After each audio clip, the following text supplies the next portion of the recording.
Hi, this is Steve Gladys. This morning at the George Mason Enterprise Center, we're still talking about executive coaching in this series. Remember, we talked first about what executive coaching was all about, but it wasn't. It's not psychology, it's not consulting. We talked about sounding board coaching, where the key here is listening to people really intently and reflecting back to them, causing them to reflect by asking them good questions. Now we're going to talk about goal-directed coaching. Goal-directed coaching is very much like sounding coaching, except it has a very specific kind of a goal associated with it. Oftentimes I'm called by companies to come in and work with an executive they may have.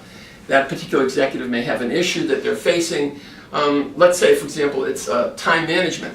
What we'll do is determine what the issue is. Maybe he's not showing up to meetings on time, or maybe he's running over, or maybe he's just overwhelmed, or she's overwhelmed by all the things that are going on.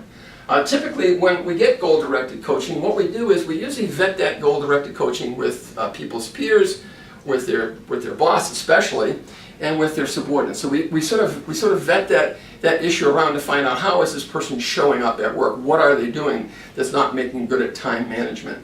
What we do then is develop a very positive goal. Not necessarily a negative goal, not let's avoid this or avoid that, but to develop a positive goal that I'm going to attend 80% of my meetings on time, or I'm going to show up, I'm going to show up at home by 6 o'clock at night, not 9 o'clock at night. We set a very positive goal, because the research on goal seeking is that people tend to have a much better chance of attaining a positive goal than they do avoiding a negative goal. So we try to develop a very positive goal, or I'm going to get even better at this.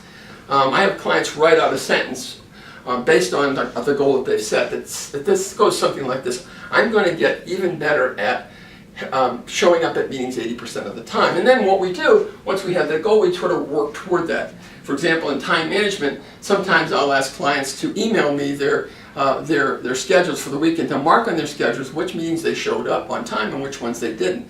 You'll be surprised that just by keeping track of how often they show up on time or don't show up on time is a way of telling them where they're running over, where they're running short, and it acts almost like calorie counting in the sense that it makes people become very intentional about what they do. Setting a whole series of goals for people, not 100 of them, but maybe a few goals around a particular issue, and then reporting back on that helps people really get to that end state. Ask a lot of questions about it, ask them to come up with the goals, and then oftentimes I'll actually go in and watch them at work. I'll actually shadow them at work in goal-directed coaching to see when they are showing up, when they're not showing up, and how, when they do show up, how do they act?